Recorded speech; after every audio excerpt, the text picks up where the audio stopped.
225 مليون شيعي بالعالم بما فيهم 90 مليون بإيران، ولكن هيدي أقلية، والأقلية إسرائيل هي زعيمة الأقليات، وهي تريد أن تغير المنطقة وتقلبها كلها سوا تصير دويلات أقلوية، وإيران ضالعة في هذا المشروع إن كان مع إسرائيل أو بدونها.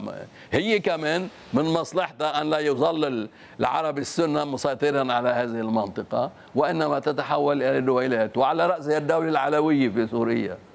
لكن اليوم يعني بالقراءة السياسية ما عم نحكي جيو استراتيجي، انه يحكى انه ايران ضد تقسيم سوريا الى دويلات لانها تريد السيطرة على كل سوريا، هذه بالمقاربات، علما انه الجانب الروسي ايضا متفق مع الامريكي انه الذهاب الى حكم فيدرالي في سوريا، وكانت هيدي بالمسودة الدستور يلي اقترحها الروس. هلا صار شيء ثاني يمكن.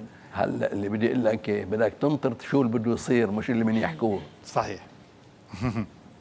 المطلوب إسرائيل خطتها بالمنطقة تدمير المنطقة وبعثرة المنطقة وتفتيت المنطقة على كل المستويات السياسية والدينية والمذهبية واللي بدك إيه، لأنه هذه هي مصلحتها، وغير هيك ما بتقدر هي تعيش.